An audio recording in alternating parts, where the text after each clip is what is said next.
The lines themselves. Imagine you are in a small plane, flying low over the Peruvian coast. Below you is the desert. Not the romantic desert of sand dunes and nomads, this is something older and stranger, the Nazca Plateau, a flat expanse of reddish-brown gravel and stone stretching between the Andes and the Pacific, one of the driest places on Earth, a landscape so arid that it almost never rains and the wind barely blows and things left on the ground stay there, undisturbed, for millennia. You are flying at perhaps 500 meters. Below you, the desert is marked. Not by the ordinary marks of geology, not by the erosion channels and fault lines and mineral deposits that pattern any desert, but by lines. Human lines. Lines drawn with deliberate intention on the surface of the plateau, some of them narrow and shallow, some of them wide enough to land a small aircraft on, some of them running perfectly straight for kilometers across terrain that has no straight lines of its own. And between and among the lines, shapes. A spider, its 8 legs articulated with anatomical precision, its body drawn with a single continuous line. A condor with wings spread, measuring nearly 140 meters from wingtip to wingtip. A hummingbird, small and swift even in stone, its proportions exactly right. A monkey with a curling tail. A whale. 2 hands, one with 4 fingers, one with 5. A tree. A flower. You are looking at the Nazca lines. And you are looking at them from the only perspective from which they make sense, from the air, from a height that the people who drew them 2,000 years ago had no way of reaching. And yet they drew them. The Nazca Plateau is one of the most inhospitable environments on Earth, and also one of the best natural archives. It lies in the Ica region of southern Peru, between the Andes Mountains to the east and the Pacific Ocean to the west. The plateau itself, the Pampa as it is locally known, is a flat expanse of reddish-brown gravel and stone, roughly 50 kilometers long and 15 kilometers wide, sitting at an elevation of about 400 meters above sea level. The climate that makes the Nazca Plateau so remarkable is extreme dryness. The area receives on average less than 4 millimeters of rain per year, making it one of the driest places on the planet, comparable to the Atacama Desert to the south. The air is also remarkably still, a temperature inversion layer, warm air sitting above cooler air near the ground, prevents the strong winds that would otherwise erode the surface. This combination of extreme dryness and stillness creates a kind of natural preservation chamber. Marks made on the surface of the plateau thousands of years ago are still visible today not because they were deeply carved, they were not, but because the conditions that would normally obliterate them simply do not exist here. The marks were made by removing the dark reddish-brown surface gravel to reveal the lighter yellowish ground beneath. In any other climate, these shallow scrapes would have been filled in by rain and wind within decades. Here, they have lasted 2,000 years. The lines are, in this sense, a collaboration between human intention and geological accident. The Nazca people chose this place to draw their figures, and the place chose to keep them. The Nazca lines were known to local people for centuries. They were not hidden, exactly, simply not understood. Spanish colonial documents from the 16th and 17th centuries mention the lines in passing, usually mistaking them for roads or irrigation features. But the lines did not attract serious scientific attention until the 20th century, and the reason for the delay is significant. From the ground, they are almost impossible to comprehend. Walking across the plateau, you can see the individual lines, the cleared strips of gravel, the edges where the darker surface stone has been piled to one side, but you cannot see their shape. You cannot tell that you are standing inside the outline of a spider or walking along the wing of a condor.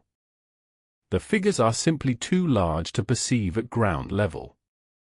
The modern scientific engagement with the Nazca lines began in the late 1920s, when Peruvian archaeologist Toribio Mejia Zesp noticed the lines while hiking in the foothills above the plateau and realized they were more than tracks or irrigation channels.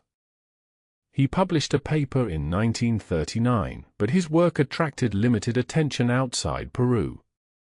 The figure most responsible for bringing the Nazca lines to international awareness was Paul Kosok, an American historian who flew over the plateau in 1941 while conducting aerial surveys of ancient irrigation systems in Peru. From the air, he could see what had been invisible from the ground: the figures, the spirals, the long straight lines radiating across the plateau in every direction. He described what he saw as the largest astronomy book in the world, a hypothesis that, as we will see, turned out to be more evocative than accurate. The person who would spend her life studying the lines was not Kosok but a German mathematician named Maria Rietzsche, who arrived on the plateau in 1946 and stayed for the next 50 years. We will return to her in detail. For now, it is enough to say that it was Rietzsche's meticulous documentation, her decades of measuring, mapping, and publicizing the lines, that made the Nazca lines what they are today, one of the most famous archaeological sites in the world, a UNESCO World Heritage Site, a mystery that has attracted scientists and cranks and pilgrims and tourists in roughly equal measure. Let me describe the figures more carefully, because they are remarkable in their variety and in their precision. The most famous of the Nazca geoglyphs is probably the hummingbird, a figure roughly 96 meters long, drawn with a single unbroken line, its long beak and spreading tail feathers proportioned with an accuracy that suggests the Nazca artists had studied living hummingbirds with great care. The hummingbird is one of several bird figures on the plateau, and the birds as a group are among the most anatomically precise of all the Nazca geoglyphs. The condor's wingspan is to scale, the pelican's beak is recognizable, the heron's legs are correctly proportioned. The spider is perhaps the most technically extraordinary of the figures.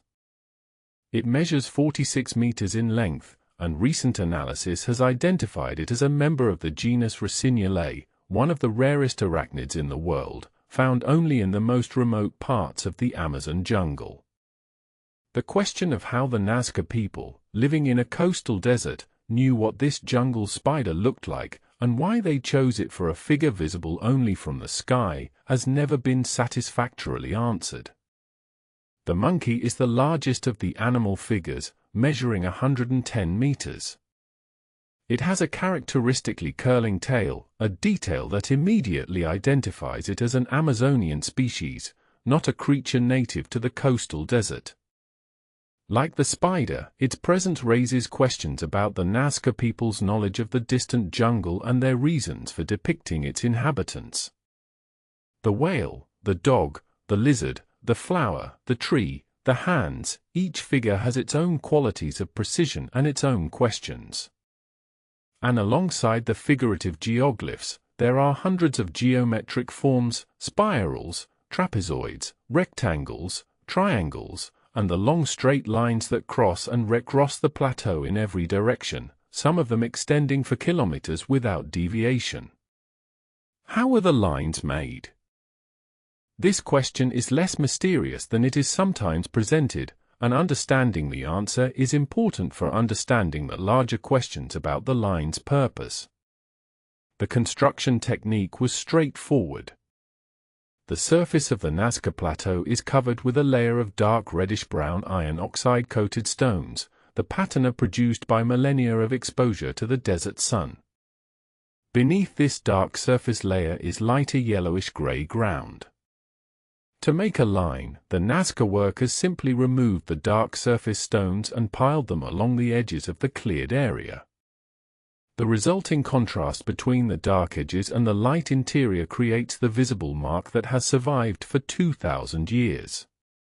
This technique requires no specialized tools. Stone, bone, or wood implements would have been sufficient to scrape and pile the surface gravel. Experimental archaeology, the practice of replicating ancient techniques using period-appropriate tools, has demonstrated that a team of workers could produce a significant geoglyph in a matter of days. The more interesting question is not how the lines were made but how they were planned. How did the Nazca artists create figures that are hundreds of meters across with such geometric precision, without the ability to see the whole figure at once? The answer appears to involve a combination of surveying stakes, ropes, and scale drawings.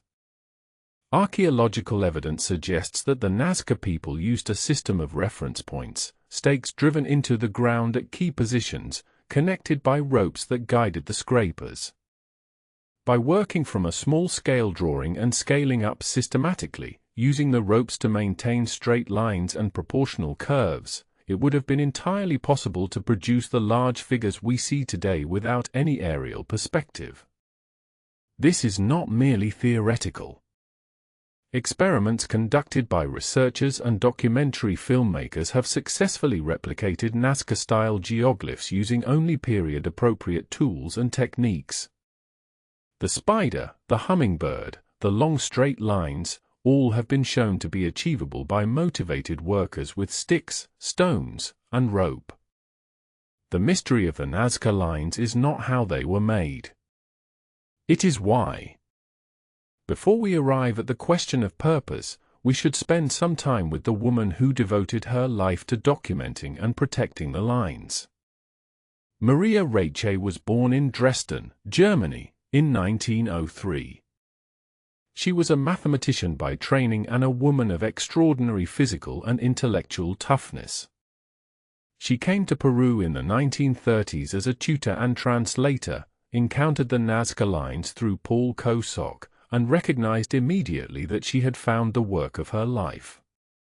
For more than 50 years, from the mid-1940s until her death in 1998, Raache lived on the plateau. She mapped the lines by hand, measuring and recording each one with the precision of a mathematician and the patience of a monk. She worked in the extreme heat of the Peruvian desert, sleeping in a sleeping bag on the plateau, eating modestly, living with a dedication that her colleagues sometimes found alarming and her admirers found inspiring. Her working hypothesis, drawn from Kosok's initial suggestion, was that the lines were astronomical in nature, a giant calendar, encoding the positions of stars and the timing of solstices, equinoxes, and other celestial events. She spent decades testing this hypothesis, measuring the alignment of the lines against the positions of stars and planets, looking for statistical correlations between the directions of the lines and significant moments in the astronomical calendar. Her results were suggestive but not conclusive. Some lines did appear to align with astronomical events. Others did not. The statistical significance of the alignments was disputed by later researchers, who argued that on a plateau with so many lines pointing in so many directions, you would expect some alignments with significant stars simply by chance. Raache's astronomical hypothesis has not been confirmed, but her legacy is secure regardless. The documentation she produced, the measurements, the maps, the photographs, forms the foundation of all subsequent Nazca research. She also campaigned tirelessly to protect the lines from the tourist traffic and encroaching development that threatened them, and her advocacy was directly responsible for the legal protections that now guard the site. She died in Lima at the age of 95, having spent more than half her life on the plateau. She is buried there, on the land she dedicated herself to understanding. I want to pause here, before we go into the theories, and simply sit with the question. Someone drew these lines. Not one person. The scale of the work required many people, organized effort, sustained intention over perhaps centuries. The Nazca culture flourished from roughly 100 BCE to 800 CE, and the geoglyphs were probably made across most of this period, not in a single burst of activity. The people who drew the lines were, by the evidence of their other material culture, their pottery, their textiles, their architecture, a sophisticated and aesthetically sensitive civilization. Their pottery in particular is among the most beautiful of pre-Columbian South America, painted with intricate designs, figures of animals and plants and supernatural beings, in colors that have remained vivid for 2,000 years. They were not primitive. They were not alien. They were human beings, living in a desert, growing food in the river valleys that cut through the plateau, worshipping gods whose nature we can partly infer from their art and architecture. They had reasons for what they did. They had purposes. Those purposes are what we need to understand. And understanding them requires us to enter, as best we can, the world of the Nazca people, to think about what the desert meant to them, what the sky meant to them, what the act of making something enormous and invisible from the ground could have meant. The sun is going down over the Pacific. The plateau is cooling rapidly, desert temperatures drop sharply at night, and the light is changing, the reddish-brown gravel turning gold and then purple as the sun drops toward the horizon. The figures are invisible from where you stand. The hummingbird is somewhere beneath your feet, its lines indistinguishable from the ordinary marks of the desert floor. But somewhere above you, if you could rise high enough, you would see it. In Part 2, we go to the people who made the lines, to the Nazca civilization, to their world, to what we know about how they lived and what they believed. Rest here. Let the desert settle. The plateau is very quiet. The stars are coming out. The people who made them. The Nazca people left no writing. This is the fundamental challenge of understanding them. Unlike the Egyptians or the Maya, the Nazca had no script, no system of recorded language that we can decode and read. What they left behind is material, the lines themselves, of course, but also their pottery, their textiles, their human remains, their architecture, the physical evidence of their daily lives preserved in one of the world's most effective natural archives. From this material record, archaeologists have reconstructed a picture of the Nazca civilization that is, by the standards of pre-Columbian South American cultures, reasonably detailed. We know approximately when they lived, roughly how many of them there were, what they ate and where they lived and how they organized their society. We know what their gods looked like, or at least how they depicted them. We know that they practiced ritual decapitation, that they kept trophy heads, that they built an extraordinary ceremonial center called Kawachi that may have been the spiritual heart of their world. What we do not know, what the absence of writing makes permanently uncertain, is what they thought. What they believed about the sky and the ground and the forces that moved between them. What the lines meant to the people who made them, in their own words, in their own understanding. We have to infer. An inference, when it comes to ancient cultures, is always partial, always provisional, always haunted by the possibility that we are projecting our own assumptions onto a world we do not fully understand. The culture we call Nazca flourished on the south coast of Peru from roughly 100 BCE to 800 CE, a period of nearly 1,000 years, during which the people of the Nazca River Valley and the surrounding region developed one of the most visually distinctive civilizations in the pre-Columbian Americas. They were not a politically unified state in the way that the later Inca Empire was. The Nazca world was organized around a series of related communities sharing a common material culture, the same pottery styles, the same textile traditions, the same religious iconography, but probably governed by local leaders rather than by a single central authority.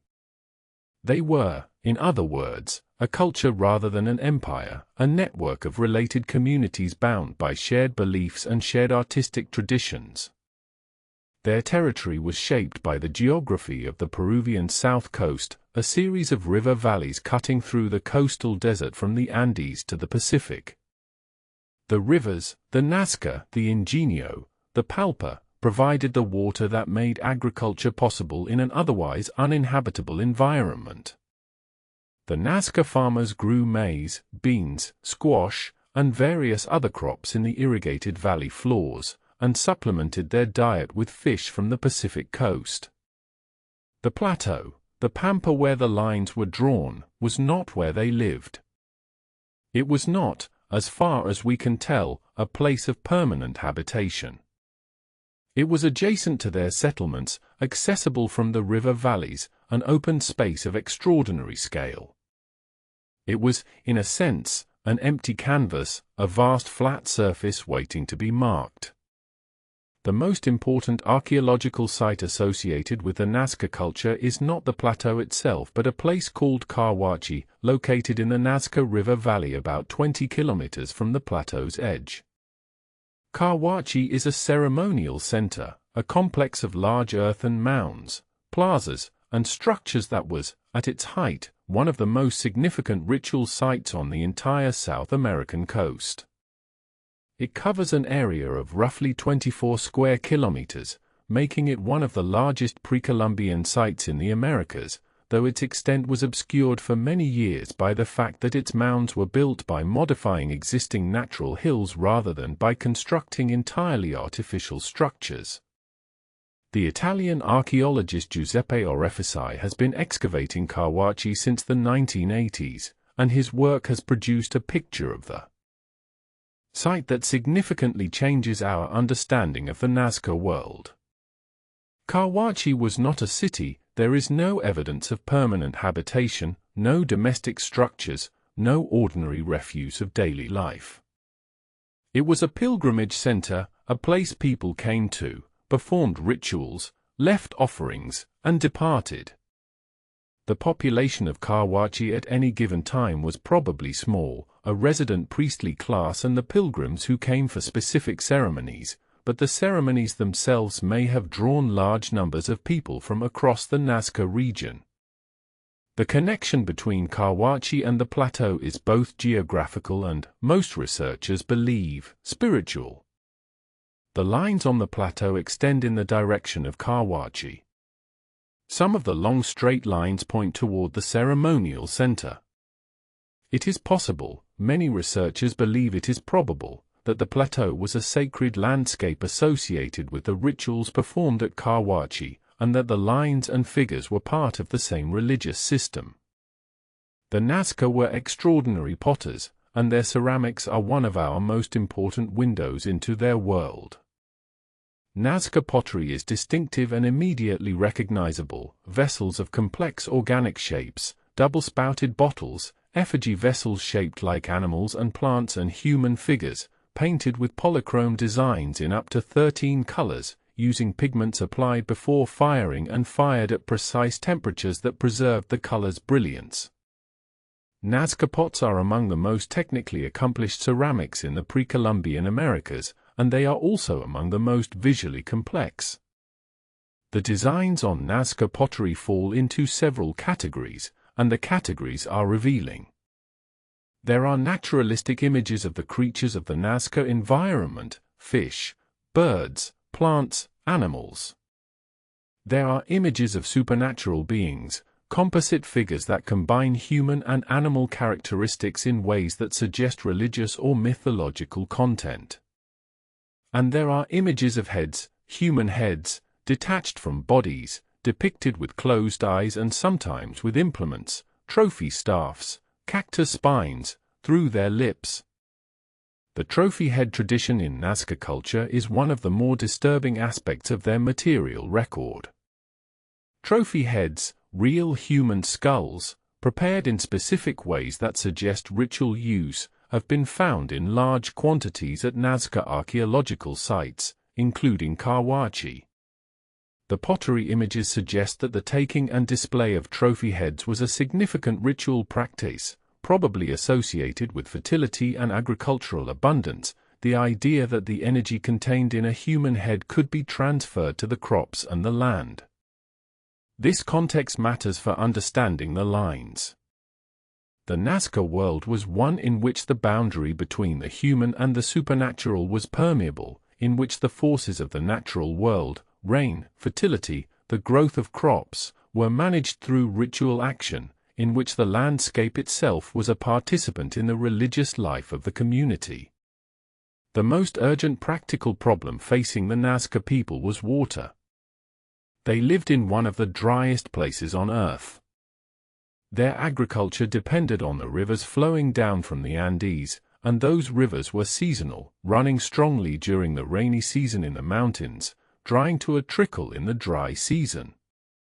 The margin between adequate water and drought was narrow, and the consequences of drought in a desert environment were severe. The Nazca people's response to this challenge was, in part, technological. They built one of the most sophisticated underground irrigation systems in the pre-Columbian Americas, a network of underground aqueducts called puquios, tunneled through the rock of the valley floors to capture groundwater and channel it to the surface. The puquios are still functioning today, some of them are still in use, and they represent an extraordinary feat of engineering accomplished without metal tools or wheeled transport. But the response to the water problem was also religious.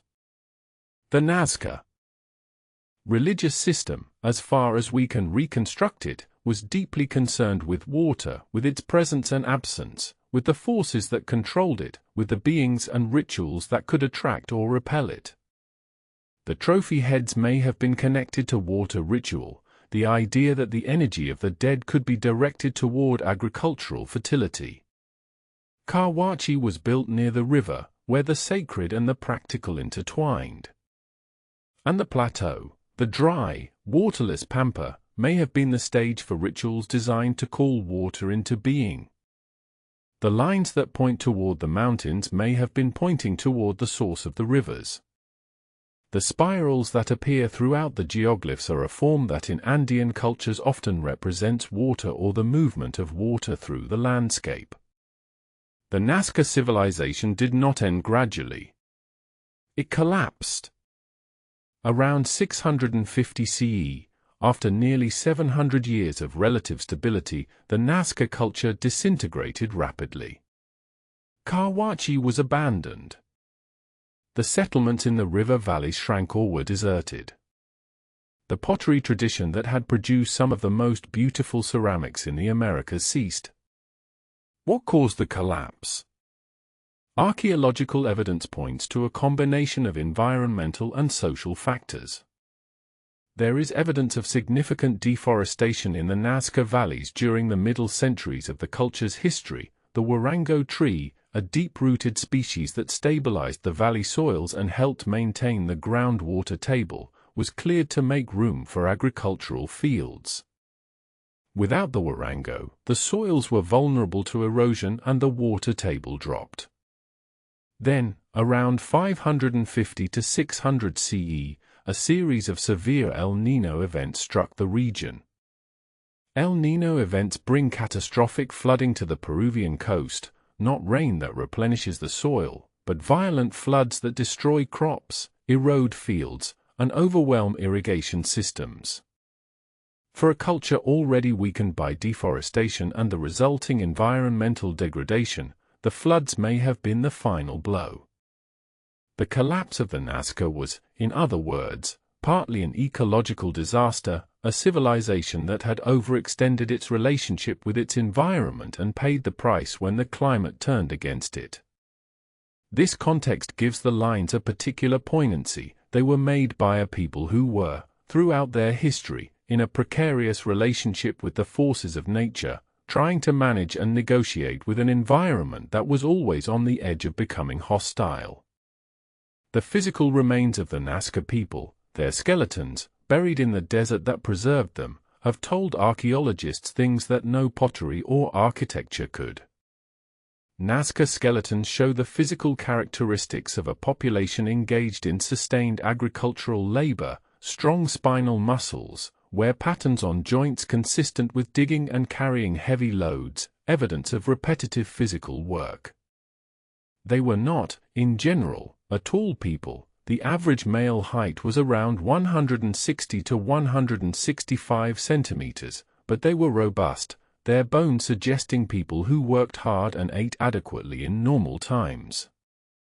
The trophy heads found at Nazca sites have been analyzed extensively. Many of them show evidence of having belonged to people from outside the immediate Nazca community. The geographic origin of the individuals, inferred from chemical analysis of their teeth, suggests that some were people from other regions, possibly captives taken in warfare.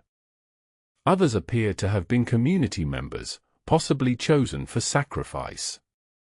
The ritual surrounding the trophy heads was complex and variable. There is also evidence of violence in the Nazca skeletal record, not the systematic violence of conquest or genocide, but the scattered evidence of interpersonal conflict and ritual killing that is common to many ancient cultures. The Nazca world was not peaceful, but neither was it defined by warfare in the way that some of its successor cultures were. What the bones tell us, ultimately, is that the Nazca were human beings who lived and worked and suffered and died in a difficult environment, and who tried, through their art and their ritual and their extraordinary practical ingenuity, to maintain a viable relationship with the world around them. The pottery is in the museums now. The brilliant polychrome vessels, the effigy figures, the images of trophy heads and supernatural beings, they sit in glass cases in Lima and New York and Berlin, preserved by the same desert that preserved the lines. They are beautiful and strange, these objects, and they speak of a world that was fully human and fully alien at the same time. In Part 3, we examine the theories, every serious attempt to explain what the lines were for. Rest here. The Nazca world is settling around you. The river runs through the valley below. Above, the plateau is empty and still. What they were for. The question of what the Nazca lines were for is one of the most actively studied questions in South American archaeology. It is also one of the most frequently distorted questions in popular culture. The lines have attracted, over the decades, an extraordinary range of explanations, from the carefully evidenced to the spectacularly unfounded, and separating the serious research from the sensationalism requires some patience. I want to go through the main theories carefully. Not to dismiss any of them too quickly, but to examine what each one actually explains, what evidence supports it, and where it runs into difficulty. The truth about the Nazca lines is probably not a single answer. The lines were made over many centuries, by many different people, for purposes that may have varied over time. The honest position may be that several of the theories are partially right, that the lines served multiple purposes, and that not all of those purposes are recoverable from the evidence that remains. Maria Riech's astronomical hypothesis, that the lines encode information about celestial events, functioning as a kind of astronomical calendar, was the dominant theory for several decades, and it still has its advocates. The appeal of the astronomical theory is obvious. The lines are drawn on a flat, open plateau with an unobstructed view of the sky. They point in specific directions, and directions have astronomical significance. The rising and setting of the sun, moon, and stars are determined by direction, and knowing when the sun rises at a particular point on the horizon tells you where you are in the agricultural year. A culture dependent on agriculture in a region of extreme seasonal variation would have strong reasons to track the sky carefully. And some lines do align with astronomical events. The hummingbird, Riech argued, points toward the sunset at the winter solstice, the longest night of the year, the turning point after which the days begin to lengthen. Other alignments with specific stars and star groups have been proposed, particularly with the Pleiades, which play a significant role in Andean agricultural calendars to this day. The problem is the statistics. On a plateau with hundreds of lines pointing in hundreds of different directions, you would expect some of them to align with significant astronomical events by chance. The astronomer Gerald Hawkins, who had previously analyzed Stonehenge for astronomical alignments, applied similar statistical methods to the Nazca lines in the 1970s and concluded that the number of astronomical alignments was not significantly greater than chance would predict. Reiche disputed this conclusion, and the debate has continued in the subsequent decades. The current consensus among Nazca researchers is that while some lines may have had astronomical significance, the astronomical theory alone cannot explain the full range of the geoglyphs. The figures of animals and plants do not have obvious astronomical interpretations. The broad trapezoids and rectangles are difficult to explain as calendrical markers. The astronomical theory explains some of the lines, but not all of them. The most widely supported theory among contemporary archaeologists is that the lines were connected to water ritual, to the Nazca people's religious practices surrounding water, rain, and agricultural fertility. This theory was developed most fully by the anthropologist David Beresford Jones and the archaeologist Clive Ruggles, building on earlier work by the archaeologist Johann Reinhard. It rests on several interconnected observations. First, many of the long straight lines point toward the mountains, toward the Andes, the source of the rivers that provided the Nazca people's water. In Andean cosmology, mountains are sacred. They are the homes of powerful supernatural beings, the APU, who control the weather and the water that flows down from the peaks. Lines pointing toward the mountains may have been pathways of connection, ritual routes along which prayers or offerings could travel toward the beings who controlled the rain. Second, the plateau itself may have been understood as a sacred landscape in which underground water flows. The aquifers that fed the Puquios could be accessed through ritual. Some of the spirals in the geoglyphs correspond to the locations of underground water sources. The act of drawing on the plateau surface may have been a way of marking and activating these underground connections. Third, the animal figures may represent beings associated with water and fertility. The hummingbird is connected in Andean belief with rain and the growing season. The monkey, an Amazonian species, comes from the rainforest, the most water-rich environment in the Americas. The spider may be connected to rain in Andean folklore. Even the condor, a bird of prey, has associations in Andean culture with the supernatural powers that control the weather. This theory has the significant advantage of connecting the lines to the specific concerns of the culture that made them, the desperate need for water in a desert environment, and the religious practices developed to address that need. A more recently developed theory proposes that the Nazca lines were not primarily visual objects, not meant to be seen from above, but pathways, routes along which people walked in ritual processions. This theory, developed by the archaeologist Anthony Aveni and his colleagues in the early 2000s, is based on careful on-the-ground study of the lines rather than aerial or satellite observation. Aveni's team walked hundreds of kilometers of the Nazca lines and recorded the physical experience of moving along them. What they found was that the lines are well suited for walking. The long straight lines extend in the direction you would naturally walk if you were moving toward a distant goal. The trapezoids are large enough to accommodate significant numbers of people moving in procession. The figures, walked in sequence along their outlines, create a kind of continuous circuit that might have served as a form of ambulatory meditation or ritual movement. In this interpretation, the fact that the figures cannot be seen from the ground is not a paradox to be explained, it is irrelevant to their function. The lines were not meant to be seen as pictures. They were meant to be walked. The hummingbird is not a representation of a hummingbird, it is a ritual path in the shape of a hummingbird, walked by people who understood its significance not visually but kinetically, through the experience of moving along it. This theory has gained considerable support because it takes the lines seriously as objects in three-dimensional space rather than as two-dimensional images. It connects the lines to the kind of ritual walking that is documented in many Andean cultures, and it explains the scale of the figures in practical terms. A figure you are walking inside needs to be large enough to contain the walkers.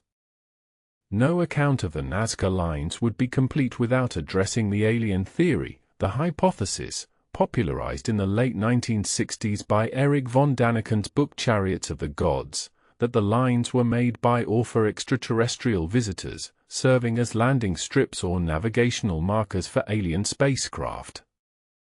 This theory has no scientific credibility. None whatsoever. It has been examined and rejected by every relevant scientific discipline. The idea that the lines served as landing strips fails on the most basic physical grounds.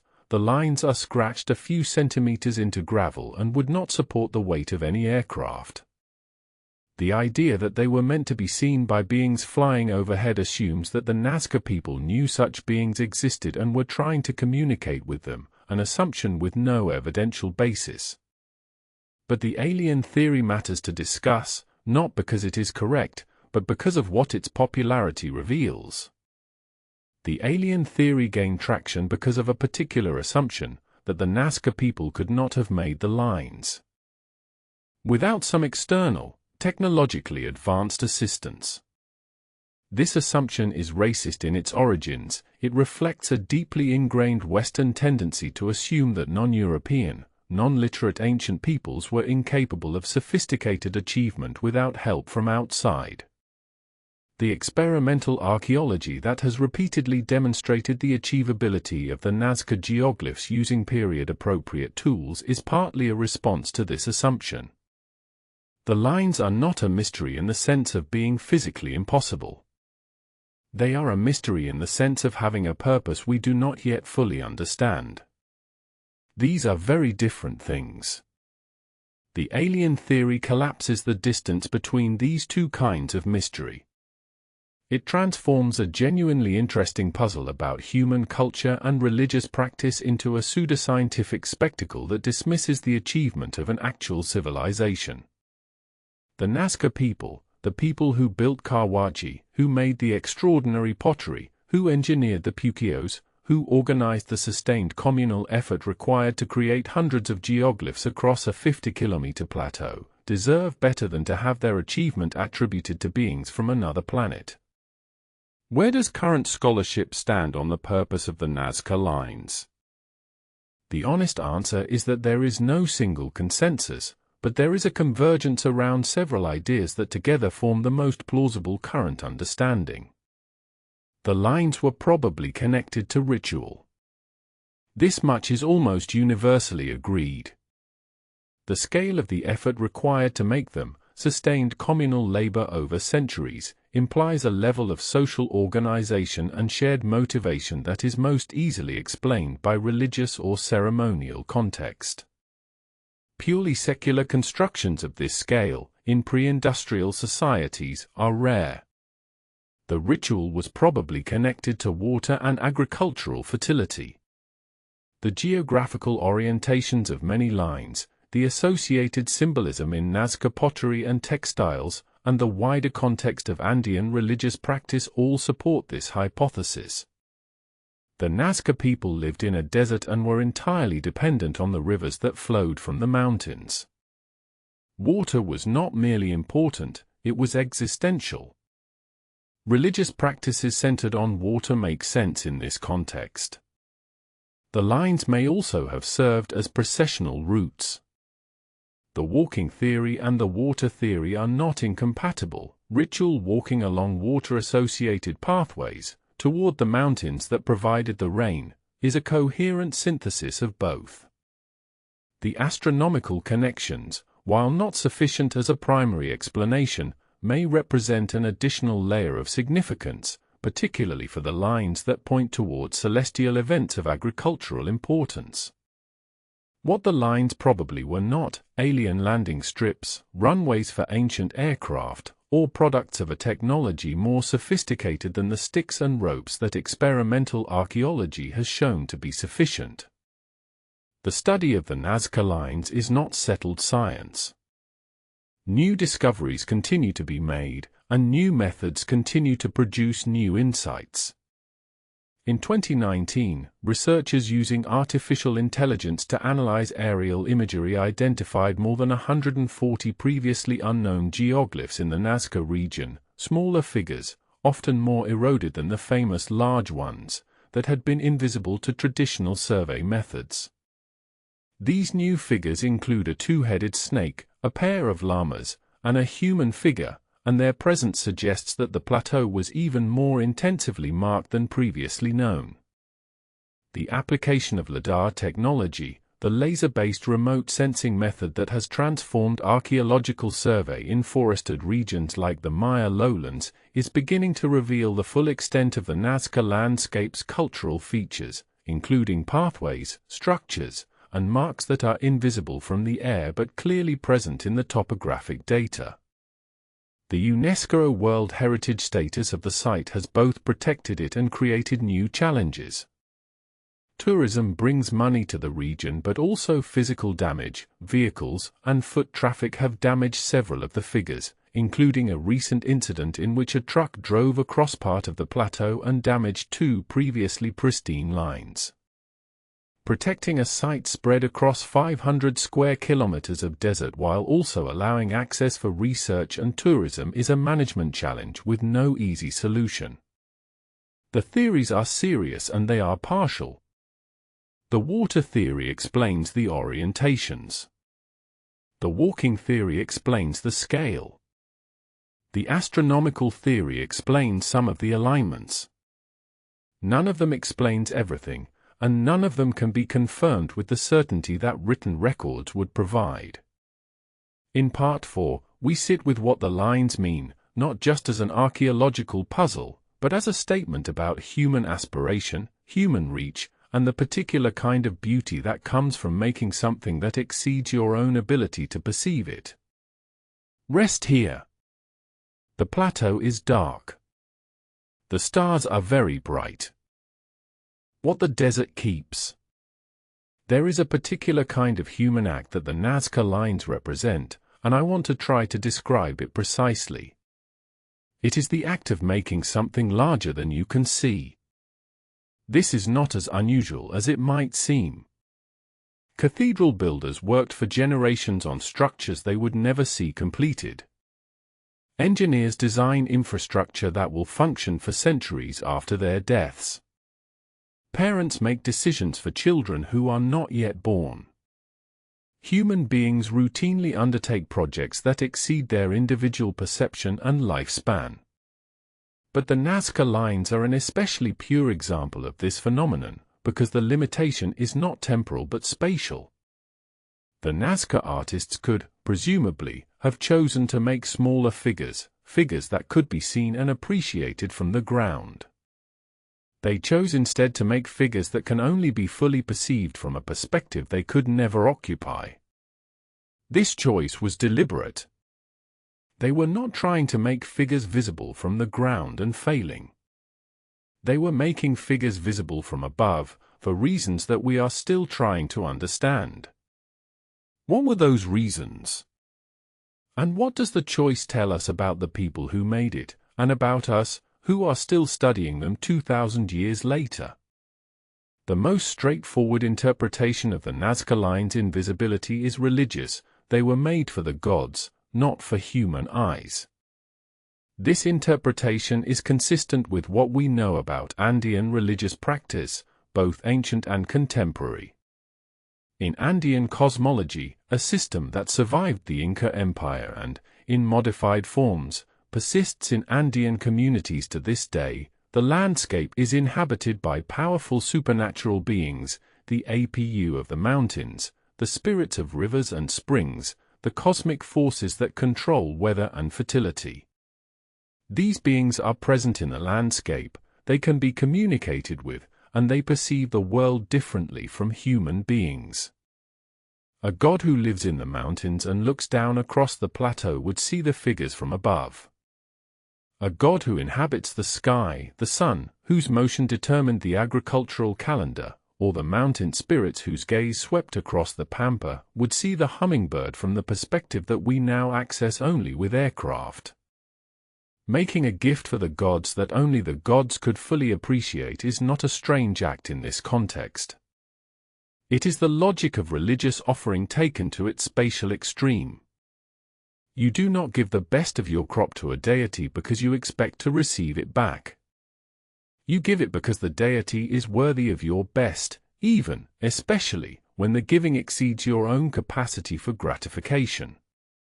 The Nazca lines, on this reading, were not meant to be seen by human beings from the air. They were meant to be seen by beings who inhabited the air, the sky gods, the mountain spirits, the forces that controlled the rain that the Nazca people desperately needed. There is something profoundly moving about the idea of making a beautiful thing that you cannot see.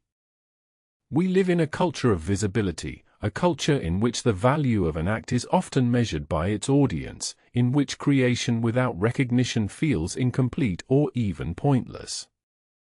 The logic of social media, the sharing of everything, the measurement of everything by its reaction, is the extreme version of a cultural assumption that beauty is primarily for perception, that making something no one can see is a kind of waste. The Nazca lines challenged this assumption at the root. The Nazca artists made something beautiful.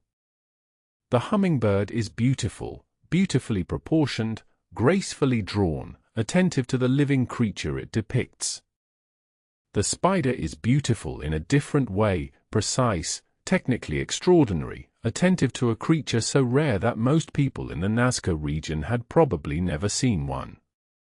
The condor is beautiful in the way that the actual condor is beautiful, in its scale, its spread, its embodiment of the capacity for height. These things were made with care and skill and sustained effort. And then they were left on the desert floor, invisible to their makers. This is not carelessness. This is not waste. This is a different understanding of what making is for, an understanding in which the value of creation lies not in its reception by a human audience but in the act of making itself, in the relationship between the maker and the thing made and whatever larger reality the making is directed toward. Maria Reche died in 1998, at the age of 95, in Lima. She had spent more than 50 years on the plateau, in conditions that would have broken most people. In her later years, when arthritis and eye disease made it impossible for her to continue the physical work of measurement and mapping, she continued to lecture and advocate. She was declared a national hero of Peru, an honor rarely given to foreign-born individuals, and the airport at Ica was named after her. Her astronomical theory has not been fully confirmed, but she was right about the most important thing: the lines deserve serious, sustained, careful attention. Her insistence on treating them as a subject for rigorous scientific study, rather than a backdrop for sensationalism or supernatural speculation, shaped every serious researcher who came after her. In the last years of her life, she was asked repeatedly what she thought the lines were for. Her answer, which varied somewhat in different interviews, always came back to the same essential position: she believed they were religious in nature, connected to the sky and the forces that controlled the rain, but she acknowledged that the full meaning was probably beyond recovery. This is an honest position for someone who had spent 50 years with the question. Not defeat, she did not think the question was unanswerable in principle, but humility before the limits of what the material record can tell us. The lines are there. The people who made them are not.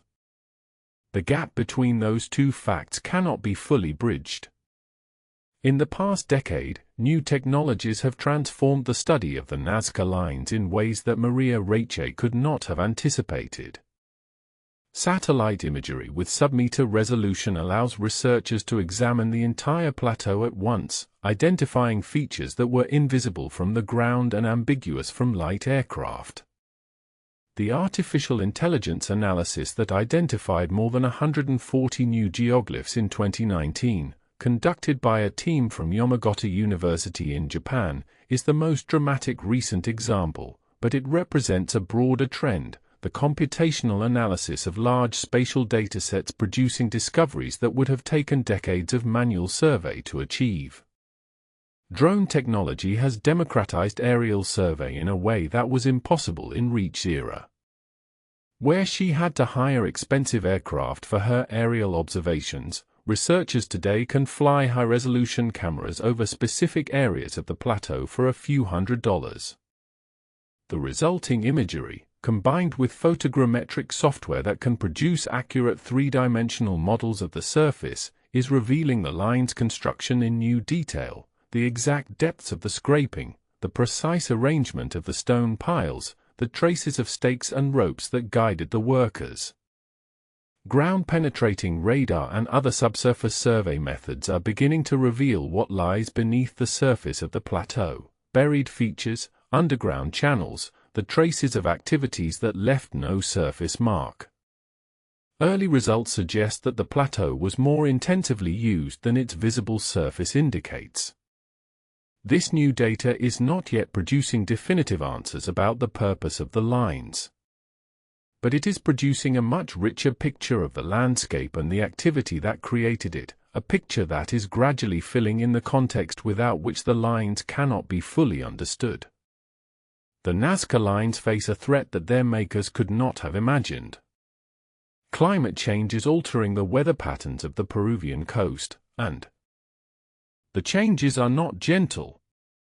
The temperature inversion that has protected the plateau from wind erosion for 2,000 years is being disrupted by rising ocean temperatures.